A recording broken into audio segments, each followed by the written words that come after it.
Hello, this is Memphis Community University. I'm about to eat lunch, but before I do that, let me make you a video on AP Calculus free response questions. So the topic today is BC multiple choice like. So if you haven't watched our channel, basically these free response questions are going to be free response questions that you can't really categorize as a single topic like Taylor series or particle motion. So for example, in this case, we have slope, which is derivative, some rel max or min thing, some integral here, and then some series questions. So really these questions don't really relate. They're just four multiple choice questions combined into a single free response question.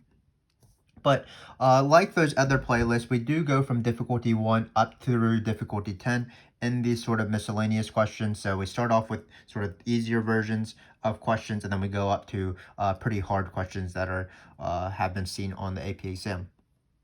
But out of all of our playlists, I would recommend watching this one from start to finish, difficulty 1 through 10, because they are miscellaneous questions and they don't really resemble each other. So if you do go from difficulty 1 through 10, you'll first see a lot of free response questions that the College Board likes to ask on these AP exams that you really can't study for, you can't really prepare for because they're miscellaneous. So that's a great thing. And then also, because we're going to be reviewing so many topics, because these questions are so different from each other, as we go from difficulty 1 through 10, we will be practicing multiple choice questions just without the multiple choice answers. So I do recommend going from difficulty 1 through 10. Here we're doing difficulty 5, which is sort of the moderate level. Part C will get pretty tricky. My students would struggle with part C, but everything else should be fairly normal. So let's just get through this question. So the first question is a slope question. That's just a derivative. Let's just get through it. So notice that this is of g at x, and f is a given function. F is this fraction. So everything will be about g instead. So here we don't even need the equation of the line, so we don't need the point. We only need the slope, which is the derivative. So it's going to be g prime of x equals, well, it's going to be 4 times f prime of x plus 2x. This is going to be 4 times f prime of 1 plus 2 times 1. So we just need to find f prime of 1. Best thing to do is, let's not find f prime of 1 in this space right here. Let's just take it on the side, and then we'll plug in 1 into the derivative there. So keep in mind that we have two choices for the derivative. It is a quotient, so you can do quotient rule, but that looks a little bit unnecessary, because on here we have the top number is just a constant and not a variable. So what I'm going to do is I'm going to use negative exponents and the power rule and the chain rule, because I want to avoid the quotient rule, because that will probably be sort of a pain in terms of simplifying, where this one will probably be easier. So I'm going to write this as to the negative 1, and then we're just going to take the derivative using chain rule and power rule. So we're going to drop down that negative 1 to the front, drop it like it's hot, I guess. And then we subtract 1, of course, negative 2. But we are required to multiply by the derivative of the inside because of the chain rule. So that's going to be 4x plus 3. I'm assuming that if you're watching this video, you're pretty comfortable with the chain rule, so I'm not going to explain it too much. We do want to rewrite this, though, because we want to plug in 1. So again, the general strategy is change things to negative exponents in order to take derivatives, and then further on, change them back to fractions when you need to manipulate them more with algebra. Perhaps you can hear the rain in the background. Definitely the best thing to do on a rainy day is just to do a few BC calculus level questions. So we have this squared, and so let's plug in 1 here, f prime of 1. It's going to look like it's going to be, well, 1 is not the worst number in the world, obviously. We get 4 plus 3 on the top, which is 7. Then we plug in 1 to all of this. The x's really don't matter because it's 1, so it's 2 plus 3 minus 2. 2's will cancel, so we're going to get 3 on the bottom, but it's going to be squared, so it's going to get 7/9. So now we're ready for the answer. 4 times 7/9 plus 2. Let's write this as 18/9 because we don't have a calculator, unfortunately. A lot of these free response questions that are miscellaneous on the BC exam are non-calculator, because there's only 2 calculator free response questions, and that's usually left for rate in, rate out questions or parametric questions, perhaps polar questions. So usually these miscellaneous questions are in the non-calculator, because it forces you to do integrals by yourself, derivatives by yourself. But For now, we have this as the final answer, 28 plus 18. Do I know 28 plus 18? I do not. 28 plus 20 is 48 minus 2 is 46. So I think that this is 46 over 9. And this is our final answer. So this first question, mainly used as a warm-up level question, just taking a derivative, not too bad, but I did not do the quotient rule. So hopefully the rain approves, as you heard that thunder being applause and not something to fear. So let's do this other question. This one's a little bit trickier. It says find the x-coordinate for each critical point of f within this open interval. So this is not a point. This is just all the x's in between -2 and 1/2. And then we're going to classify each as a relative min, relative max, or neither. So this is a shapes of curves question. Don't feel bad if you want to watch our shapes of curves videos on relative min or max and sine charts and things like that. What you want to do is you want to take your derivative and draw a sine chart of it, because a relative min is where f prime goes from negative to positive. A relative max is when f prime goes from positive to negative. So we need to determine the sine chart of these graphs before we do that. So what I need to do is I need to rewrite this guy right here. And if you've watched our sine chart videos or our videos before, I don't do this sort of interval plugging in when I draw my sine charts. What I like to do is I like to just draw them straight out. In order to do that, what you need to do is you need to factor everything as much as possible. So before I start drawing the sine chart, let me try to factor this. This is a nice little Algebra 1 exercise. Let's see if I can still do this, if I have ever learned how to do this. So it looks like we're going to factor definitely the bottom here. It is with a 2 when people have trouble when it's a 2, but it's still factoring, so it's not that bad. It's probably 2x and 2, I'm assuming. And then it looks like -1 plus 2 works. Because notice that when we have 2x minus 1 here, we'll have -1 plus 4x. That'll give you the plus 3x, and then -2 here. So this looks like it's right. Again, I want to factor as much as possible, so I'm going to distribute this squared, sort of. Remember that if you have a times b squared, that's a squared, b squared. So I can sort of write it like this. So it's going to be 2x minus 1 squared times x plus 2 squared. So now I'm ready to draw the sine chart because I have achieved my goal of factoring as much as possible. So how do you draw the sine chart? Well, first off, remember that sine charts are not graphs. So I'm going to be drawing the sine chart instead of the function. So this is not indicative of the graph. It just tells me where f prime is positive or negative. So when you have these sine charts, don't be intimidated by sine charts of fractions. Basically, it's the same thing as if the fraction wasn't there. So it'd be the sine chart of this thing times this thing. Because again, we're drawing sine charts and not the graph.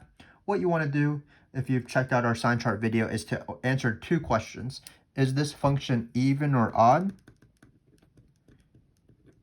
And is this function positive or negative?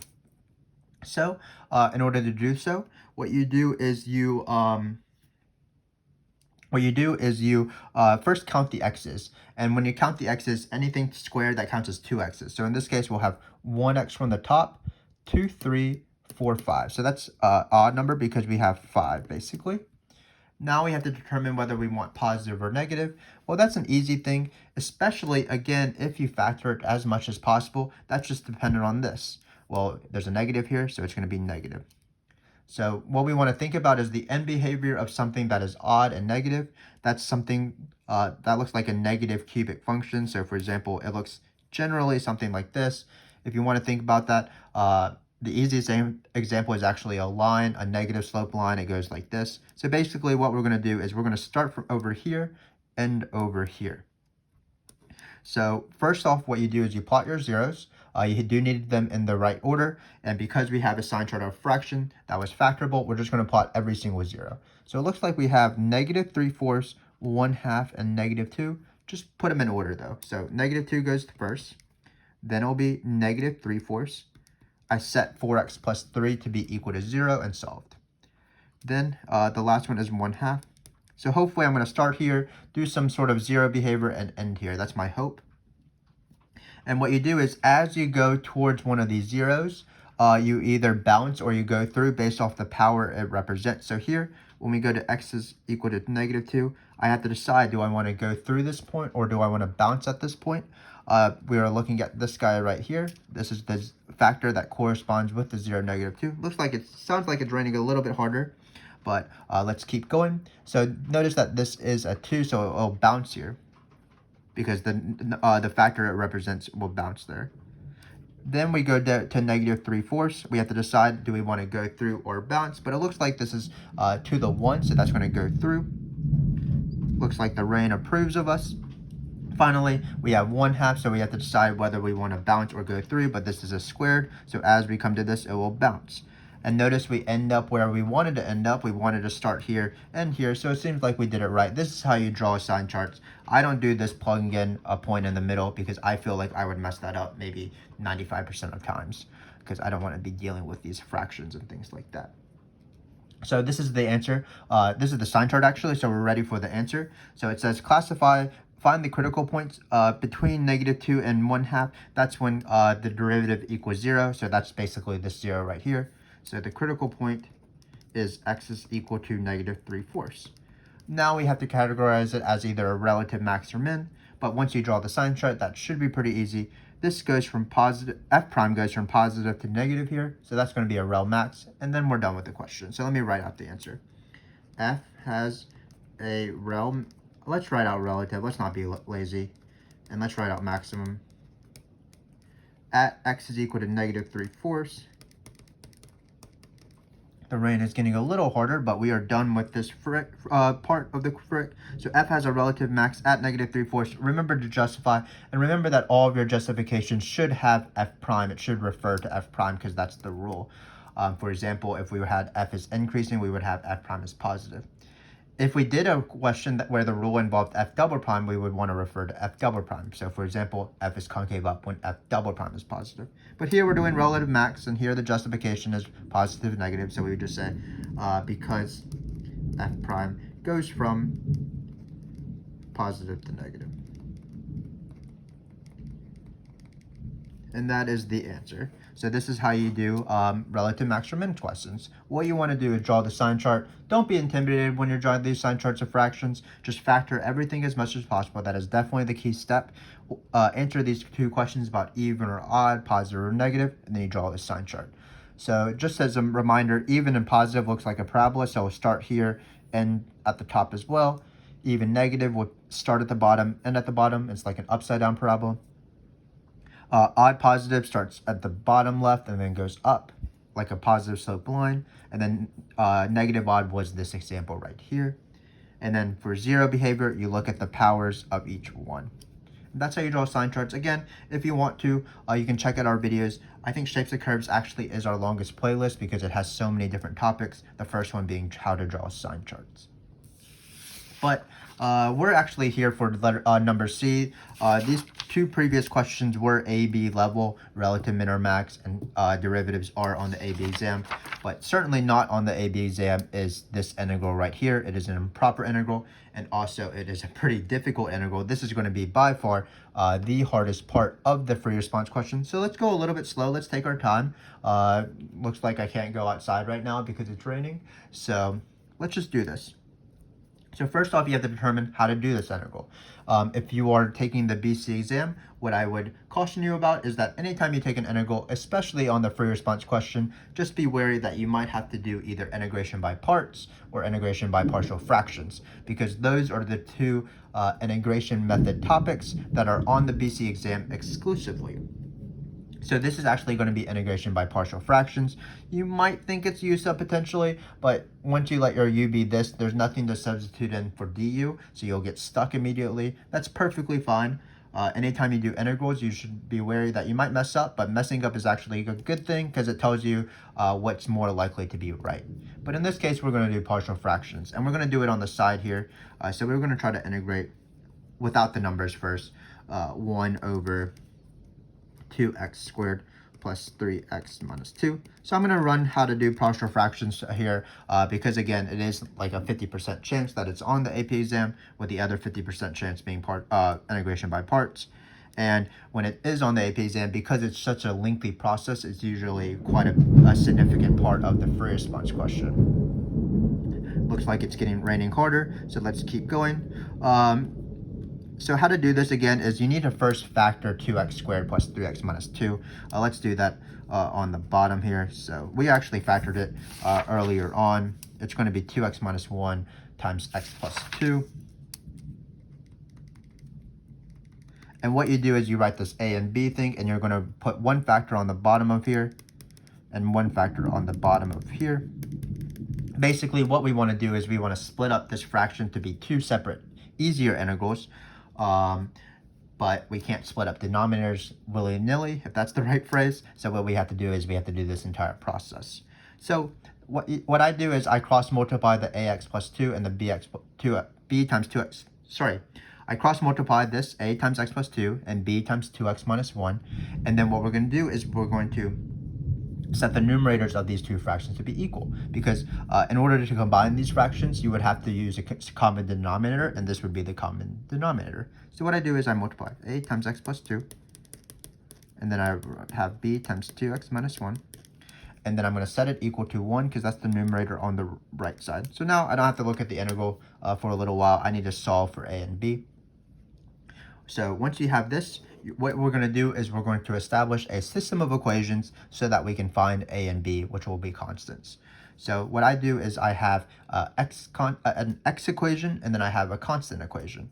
So the x equation looks like it's going to be ax plus 2bx is equal to 0x, because there's 0 x's on this side. That's going to give me the equation a plus 2b is equal to 0.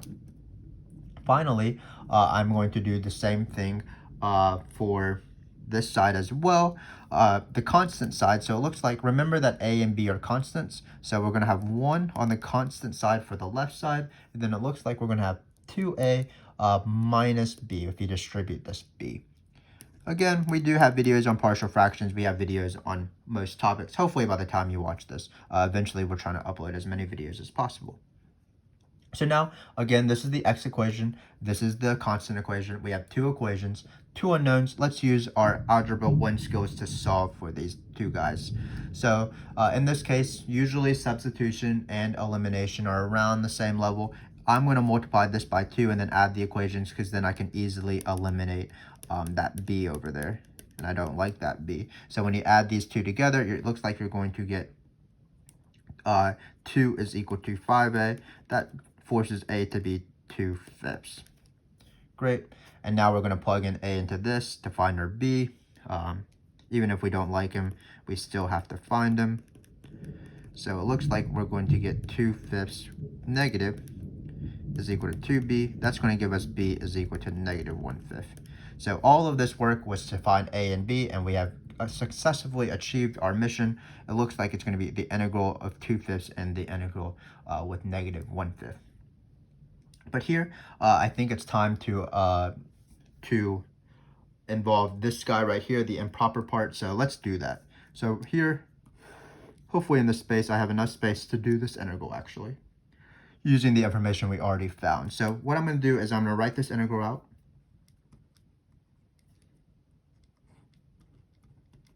So just rewriting this guy for ease. And then I'm going to do the improper thing. They don't like, people don't like infinity being on top of the integral. I'm not exactly sure why, but I'm going to write it like they normally do, which is writing a b here. This b is definitely not this b. It's a lowercase b. This is the improper part. This is the partial fraction part. But what you do is you just basically, instead of having infinity, you have b on the top, and you're going to go, you're going to have a limit, and you'll just evaluate that limit later on. So what we have is dx over 2x squared plus 3x minus 2. And then we're going to able to split this integral, the integrand right here, into two different integrals, which is our entire goal from the very beginning, using partial fraction decomposition. So that's going to be limit as b goes to infinity of, or I'm just going to write these two integrals separately, and then as I write these integrals, I'm going to replace a with 2/5, but I like to take out the constant in one fell swoop because I always like my constants outside of the integral. It makes things easier. So when I plug in 2/5 here, it'll be 2/5, the integral of 1 over 2x minus 1, dx if you want, and then we are going to plug in negative 1/5, and then we're going to take it out of the integral again, so it'll be negative 1/5 the integral of dx over x plus 2. Looks like the thunder approves of our work. So remember that when you have these separate integrals, what you want to do is, these are always ln. But just be careful with these ln's. They're not always ln of exactly this. There might be ln's of a different thing. So let's do that real quick. This looks like it's going to be limit as b goes to infinity of 2/5 the ln of 2x minus 1. So it is ln, but keep in mind that there's an inside function here that's not, whose derivative is not just 1. So we need to multiply by 1/2. It's the opposite of the chain rule. This is technically a u substitution, because the integral of 1 over 2 minus x is ln of that times 1/2. For example, if you took the derivative of this, that'd be 1 over 2x minus 1 times 2 because of the chain rule. So we would need to divide by 2 to get this antiderivative. Just as a brief sort of example of this, what is the integral of, for example, 1 over 5 minus 7x? Well, that would be ln of the absolute value of 5 minus 7x times negative 1/7, because that would be the denominator. That would be the derivative of the denominator in that case. So again, just be careful with these. They're not always ln. It's always ln times a certain number. In this case, we have 1/5 ln of x plus 2. Here, we don't need to multiply by a number. Really, we're multiplying by 1 because this guy's derivative is 1, which is a lot better than 2. So here we multiply by 1/2. If you wanted to, you can multiply by 1 over 1 or divide by 1, but 1 is a special number, of course. We didn't put any integrals on here, any limits here, so that's not great. And then we're going to have this vertical bar notation, which means I'm going to plug in 2, and then I'm going to plug in b. So before we do that, just make sure that these are absolute value. This is a vertical bar that just says I'm going to plug in b into all of this, and then I'm going to subtract 2. It looks like we ran out of room, so I'm going to, if you've watched our videos before, you know that I often run out of room, so I'm going to transfer all of this work way up top. Don't do this. As a teacher, I hate this, but also as a teacher, I'm a hypocrite, so I'm going to do something that I warn students not to do, and I'm just going to be really messy. I'm going to take this guy and then go all the way to the top here. So before we do the top minus bottom, notice that these 2's cancel, so we'll get 1/5 ln of 2x minus 1 minus 1/5 ln of x plus 2. So let me write that, because I think we have enough space if we are messy and just write work randomly throughout the question. So I'm going to cancel out these 2's basically just for one small step. So to be, this part doesn't change. Vertical bar still. So why am I doing this? Well, there's actually a log rule that allows us to combine the difference of logarithms as a quotient, as long as these numbers in the front, the coefficients of these numbers are the same. So this is the same thing as limit as b goes to infinity of 1/5 ln of just a single quotient, 2x minus 1 over x plus 2. And then we're going to plug in b and x is equal to 2. And why is this lovely? Well, it's going to be just easier to plug in one single thing versus 2 different things. So let's plug in b here. I don't think I need to write this, but when you plug in b, you're going to go to infinity. You are allowed, in terms of, because ln is a continuous function, you are allowed to bring the limit inside. So when we do this, we're going to plug in, basically we're just plugging in infinity for x. B is going to infinity. So when we plug in infinity to both of these things, this is actually going to just be the number 2, all of this inside. Because this is called same heavy. When you have a limit going to infinity of just a polynomial over a polynomial, what you want to do is you want to look at the leading exponent. So for example, in this case, it's 2x because it's to the 1, and on the bottom it's x. Everything else doesn't matter because you're going to infinity, so those things will be trivial compared to the leading exponents. And then 2x over x is just 2. That was pretty complicated, but if you want to see a video of this, we do have a video called Limits Involving Infinity, where one of my former students or myself talk about these limits as you go to infinity, even ones with ln's. So check that out if you are having trouble. But in this case, again, when you plug in infinity into the thing and the absolute value, basically the limit will be the ratio of the coefficients of the leading exponent. So it's just going to be 2. So we're just going to have 1/5 ln of 2. Then we're going to plug in 2 here. That's the easier part because that's just a simple number. When we plug in 2 here, you're going to get 4 minus 1 on the top. That's going to be 3. So it's going to be 1/5 ln of 3 over, I believe, 4, because 2 plus 2 is 4. At least I can do that basic math. And then, again, we are allowed to combine these ln's. Let's try to just simplify this as much as possible. We've done all this work already. So it's going to be 1/5 ln of 2 over 3/4. That's going to be 1/5 the ln of 8/3. And this is our final answer. Keep in mind that what I did is I did that same logarithm property where the subtraction of logarithms is division, and then I simplified this.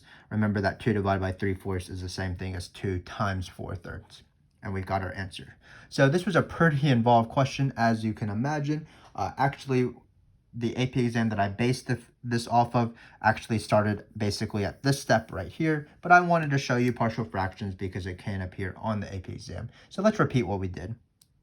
First, we did partial fractions, what that entails is factoring as much as possible, writing it like this, cross multiplying, setting it equal to the numerator, so that's why it's equal to 1 in this case, and then setting up 2 equations, an x equation, so all the x's on both sides of the equation are equal, which gave us this equation, and then all the constants are equal on both sides of the equation, which gave us this equation. Now we have a system of equations. We can use elimination or substitution to find the a and the b. Once you find the a and the b, you can split up these integrals. So we plug in a right here, but we took out the number. We plugged in b right here. We took out the number. We wrote improper integrals, quote unquote, the proper way to do improper integrals with this limit notation. We took these integrals. The integrals are always ln, but in this case, for this one, we did have to multiply by 1/2 because we are doing the opposite of the chain rule. We're really doing a u substitution where the inside function is 2x minus 1. The 2 is actually great because it cancels out with this 2, so that allowed us to write it like this. Before we plugged in infinity and 0, we did rewrite it as one single logarithm. That's often useful in these questions because of a logarithm property that allows us to write subtraction of logarithms as division. And then we just plugged in b and 2. The last hardest step was plugging in infinity in this case. We plugged it in into the absolute value, saw that all of this was just 2 because basically when we plug in infinity here, it's basically like 2x over x, which is 2, because the -1 and 2 don't really compare to the size of infinity. It doesn't affect it. So we got ln of 2 here. Plugging in 2 wasn't too bad, and then we simplified our answer.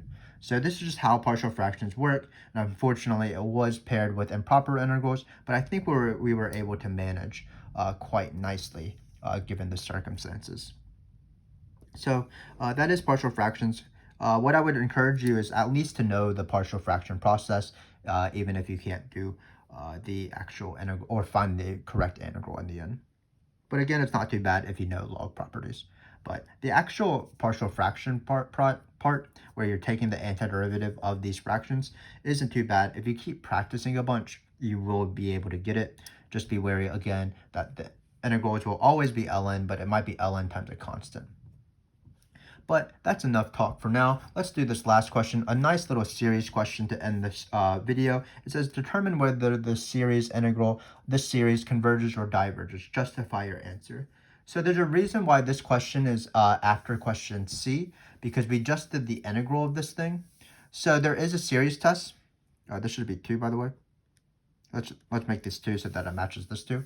But there is a series test which says that if the improper integral converges, then this thing converges. So that's why this question is asked underneath it afterwards, because instantly the answer, because this converges, the integral goes to a number. That means that this series automatically converges, and that's the integral test. But I don't want to do the integral test, even if it might be easier in this case after you get the letter C. I'm imagining this question by itself, and whenever I see a polynomial like this, I'm going to do the limit comparison test because I feel like that is easier. So for the limit comparison test, what you want to do is you basically want to see, sort of like in same heavy actually, what this guy is basically like.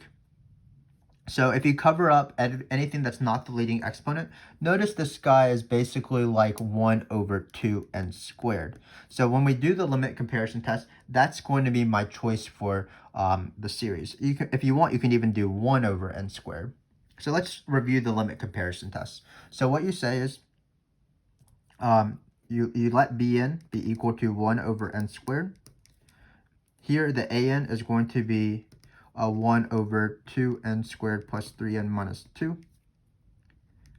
Then what you want to do is you want to set it to the limit. So that's what the limit comparison test, why the word limit is there. So you take the limit as n goes to infinity of an over bn. Here we're going to get 1 over 2n squared plus 3n minus 2 over 1 over n squared. We need to do this limit. What we're going to do is we're going to flip the exponents, when we divide by fractions, we have this fraction multiplied by the reciprocal of this fraction. So what we're going to get is we're going to get n squared over 2n squared plus 3n minus 2. We chose 1 over n squared so that this limit will be a positive finite number. So when you do this, this is the same thing as actually above here. When we plug in limit as n goes to infinity, I call this quote-unquote same heavy, because the leading exponents are matched. They're both squareds. So the limit as n goes to infinity of something that is same heavy, so this is still a limit as n goes to infinity, is the ratio of the coefficients of the leading exponent. So you cover this up and you're like n squared over 2n squared, that's basically 1/2. So that's that limit, 1/2. This is not greater than, this is equal, but this is greater than 0 and it is a positive number. So now we have fulfilled the requirements of the limit comparison test. So what we have to say is, remember that the limit comparison test says that the series of these two sequences either both converge or both diverge. So in this case, the sum of an and the sum of bn, let's say the sum of an actually, so let's mark this out, either converges or diverges, because the sum of bn either converges or diverges. So this is the 1 over n squared by the limit comparison test. So we need to determine whether the sum of bn converges, but this is actually one of the easier series. This is a p series because we have n to something on the bottom. So this is p is equal to 2. Remember, the rule is that a p series converges when p is greater than 1, and a p series diverges when p is less than or equal to 1, including 1 over n itself, the harmonic series. So this is converge, this is diverge. So in this case, because we have this p series, this series converges, and the limit comparison test says that the sum an's also converge, because what it says is that both converge or both diverge. If you have an appropriate limit, which is going to make this thing same heavy, basically you need your limit to be a positive finite number, which is in this case. So we are done. We have proven that it converges. That matches the integral test, because the improper integral converges as well, which means that this series converges as well. So that could have been, again, another way to do this question. What I would say is that some people have really hard trouble with series and Taylor series and things like that. That is what makes BC BC. So if you're having trouble with series, what I would do is I would watch our series videos. Hopefully they're posted by the time you are watching this video. And we have a series video on every single series test. So for example, the integral test, here, the limit comparison test, other things like AST, alternating series tests, and P series and things like that. But for now, let me just quickly recap what went on. Seems like we had outlasted the rain, so I applaud us for that. First question was just a derivative. Just be careful with derivatives. You can do quotient rule if necessary, but I prefer the combination of chain rule and power rule for these negative exponent guys.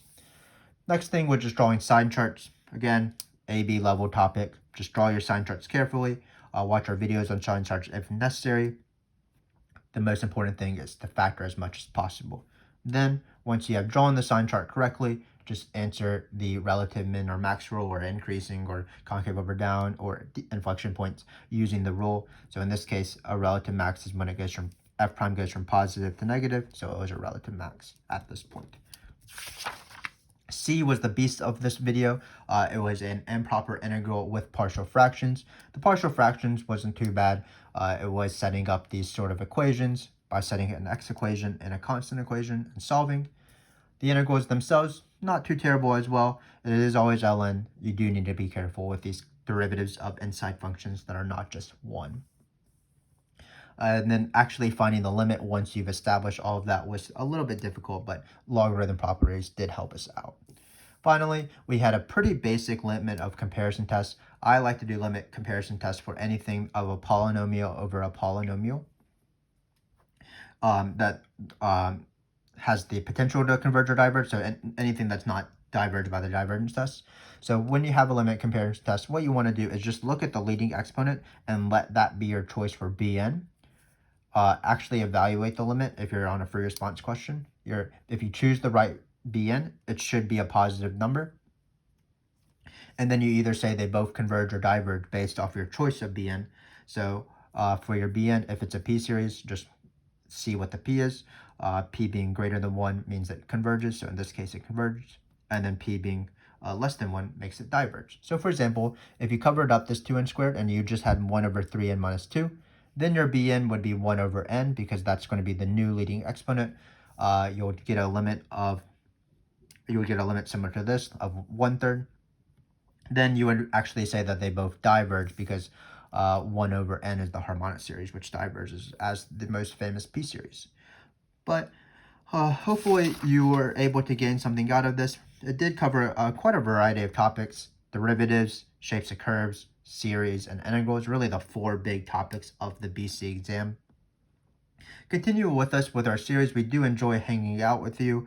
Again, as we go through these, so we're sort of done with the first half, difficulty 1 through 5. As we go through difficulty number 6 through 10, you should see a variety of different free response questions that can be asked on the AP exam that are not categorizable. And that's really the questions that people have the most, that they fear the most, because they can't really prepare for it. So practice with us, and I feel like you will be more ready for it. I believe in all of you. Thanks for watching, of course. This has been fun. What else is there to do when it's raining, of course? But I'm going to go eat lunch. Thanks for watching and supporting the channel. I will see you next time.